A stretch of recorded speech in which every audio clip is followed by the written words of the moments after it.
Hey guys, Kakarot197 again, and I'm back with part 2 of Max Breslin's question, could you explain the letters in the UC model numbers? But before we move on to those, a few updates on part 1 and also a quick word from today's sponsor, Raid Shadow Legends, the mobile gaming juggernaut that's gotten so big that it's hard to imagine that at some point it started out as just an idea with some cool concept art behind it.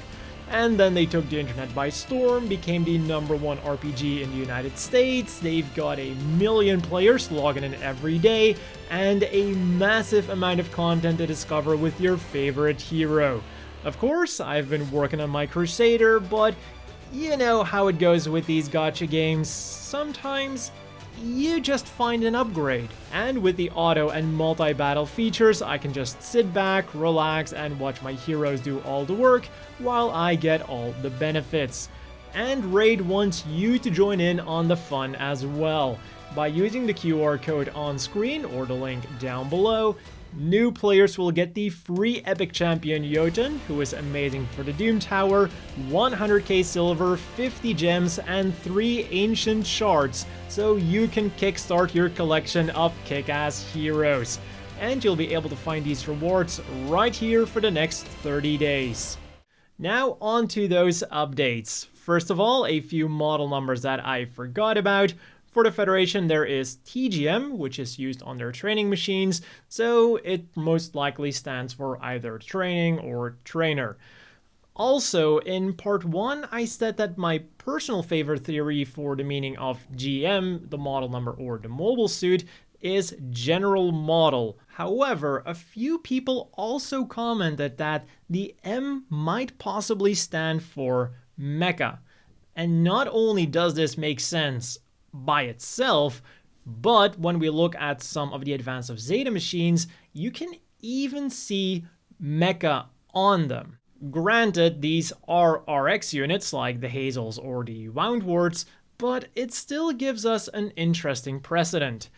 Then for Xeon, I forgot about some EMS machines, and these numbers are entirely up to speculation. The two machines with this number don't even have anything to do with each other, so we're probably looking at two completely different meanings as well. First up, there is the EMS-04 Zeta, which then became the EMS-10 Zeta. Basically same machine, different model number. And my best guess here is that it means experimental, and that the Y, which is Xeon's other experimental prefix, was simply adopted at a later date and then also became the standard. The reason then that the EMS-10 was still designated with EMS would then either be for continuity, because they simply didn't care, or because in the propaganda, having it as EMS would completely set it apart from the normal MS mobile suits or the normal YMS prototypes to kind of really drive home the fact that this EMS thing is a super duper thing that is in a completely different league, is going to outclass everything, and then it came to light that it was simply an old prototype that was upgraded a little bit, and still went boom. Then the second line of machines that used the EMS were the AUG, as in ARG, what the hell is this? And its development, the Azok. Great names, equally great looking machines. The most logical thing here is that because these machines weren't designed as combat machines, but excavation machines to dig to Jobro, I'm just going to go on a limb here and say that the model number means excavation mobile suit. Another Xeon model number I forgot about then was the YMT, which was only used on the Hildolfer, and the meaning here seems to be quite straightforward. Y for prototype and MT for mobile tank. The second update then is the comment update, because on a few occasions I said that I'm not really sure what to make of this. What do you all make of this? And well, we got quite a few good results.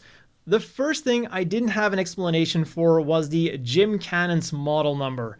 Now, during the video, I said that they used the year of development, for the model number, which worked for almost all of the mobile suits except for the Gym Cannon, which was RGC 80, and the Gym Cannon was developed, produced, researched in UC 0079. Now, what quite a few people commented was that rather than using a normal year, they were actually using the fiscal year, which is apparently a thing that the US Army also does. And personally, I'm willing to accept this straight up as a fact because it makes total sense. The Gym Cannon was a late war unit, and again, going with the American model here, which is kind of what the Earth Federation seems to be based on anyways, their fiscal year starts on October the 1st. So this totally lines up. Another thing then that makes total sense was the Anxious model number, RAS or Refined Ashimar. All I can say is, it makes total sense. Then for the Loda with its unique D50C model number, I've seen two interesting explanations. On the one hand, I've seen people trying to make sense of that model number. For example, the D standing for deforming because it transforms, or downsized, which makes sense because it was the Federation's first attempt at a smaller or downsized machine. And the C standing for carrier because it carries troops. Again, things that do make a lot of sense. But on the other hand, I've also seen some comments speculating that it might just straight up be a bogus model number related to something completely unrelated in order to hide the true nature of the Lodo.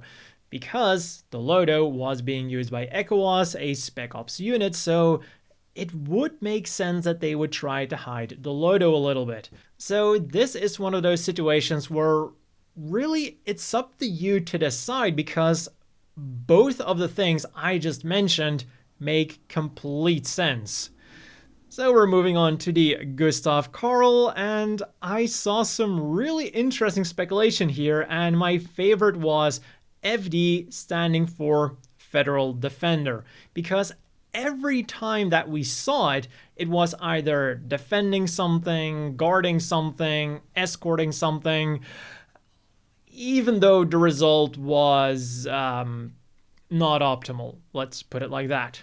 And then the last unit that I saw quite some comments on was the Rig Diaz, with both its very Federation-esque RMS number and its very Anaheim or AUG-esque MSA number. And almost all of them agreed on the fact that Anaheim most likely did this to keep up appearances and make it look like they were developing this thing for the Federation, which of course they weren't, and they were developing it for the AUG.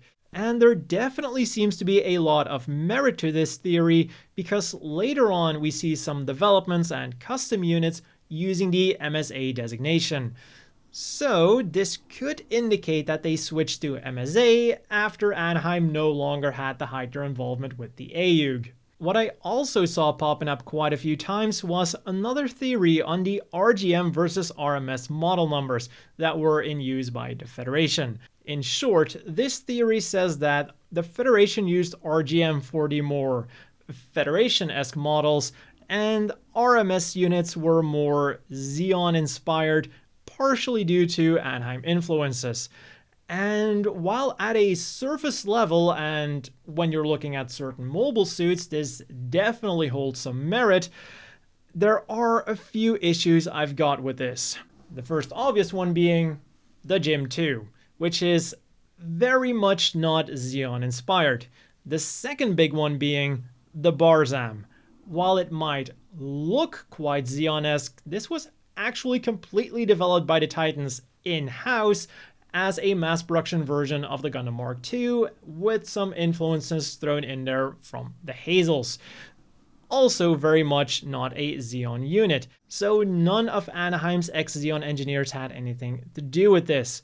As for the Mono Eye, some Gym units also had Mono Eyes. So while I definitely can see where these people are coming from and why they want to go for this theory, personally, I'm going to stick to my theory from part 1. So now on to part 2 of the UC model numbers.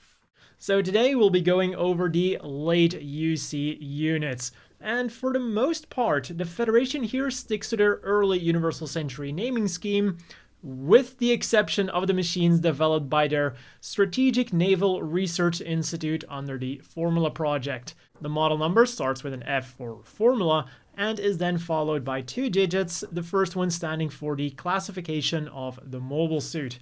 So the F5 units are AFVs, or Armored Fighting Vehicle types, or as we all know them, gun tanks. The F6 types are the local warfare units, although nothing is known about them at the moment because so far none are known to have existed. F7s then are support units, whether it's long range or short range. F8s are general purpose production machines, although the only F8 machine that we've seen in Crossbone doesn't really fit with this role, so yeah, take that however you want. The F9s then, as we are all very well aware, are the flagship machines, and for these flagship units there are a lot of different variations which are indicated at the end with a model number. Literally every single letter of the alphabet is used.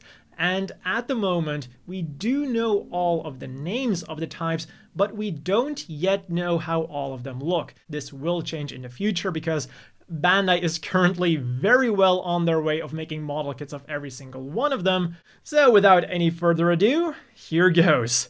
The A is for Assault type, which focuses on high-speed penetrations and taking out important enemy things. B is for Bombard, because fuck those enemies in front of you. C is for Coldness, which I'm guessing is going to be the cold region type. Either that or it's the Tsundere type.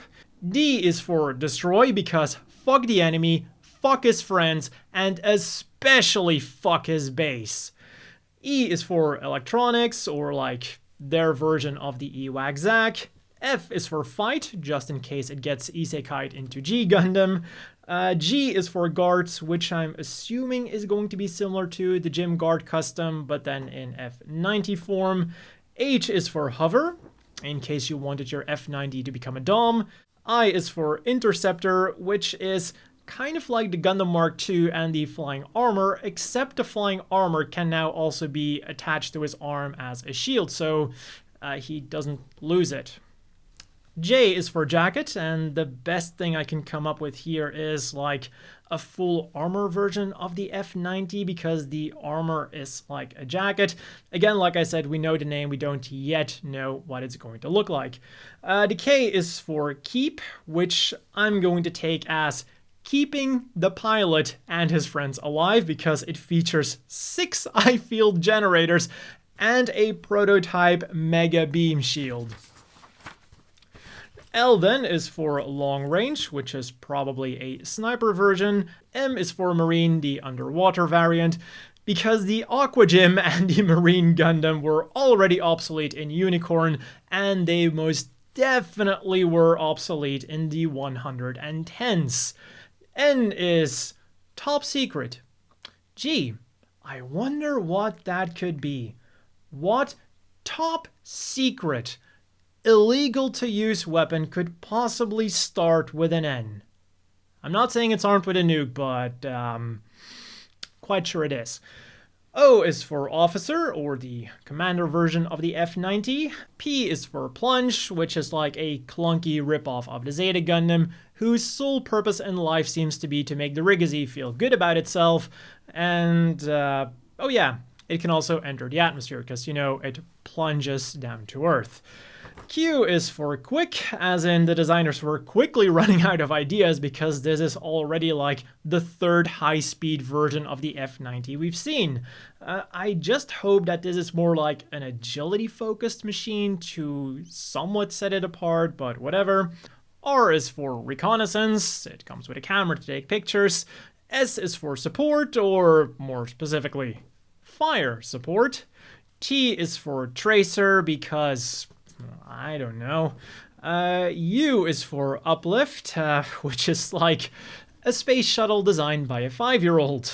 V is for VSBR, which would later go on to become the F-91.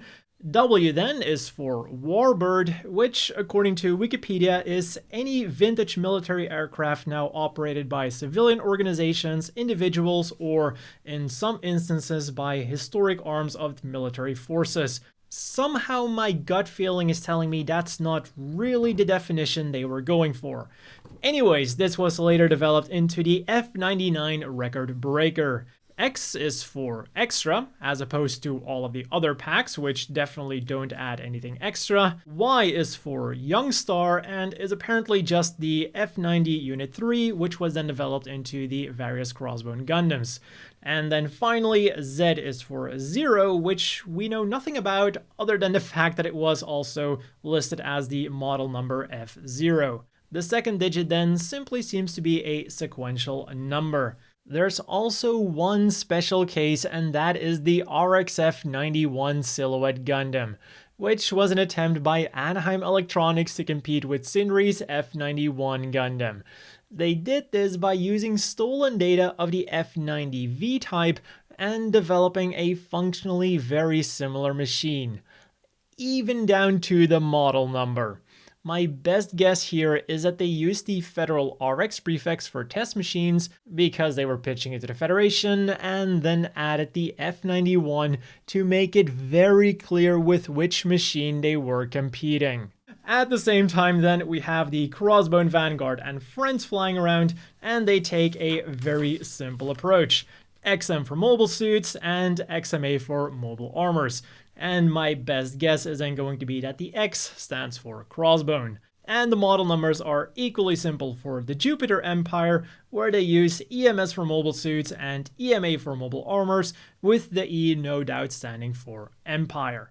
And then Mars Xeon, also known as the Oldsmobile Army, again follows suit. They use OMS for mobile suits and OMAX for mobile armors. The former no doubt means Oldsmobile Mobile Suit, and following Xeon naming conventions can also be followed by an M for Marine units. The latter then takes a little bit more guessing because of that X at the end, but considering that all of the Oldsmobile mobile armors we've seen so far were experimental one-offs, it's safe to assume that it simply stands for Oldsmobile Mobile Armor Experimental. As for the numbers then, those simply seem to be references to the Xeon machines that they were based on, with the one exception then being the OMAX-01 Grand Zam, which is loosely based on the MA-08 Big Zam.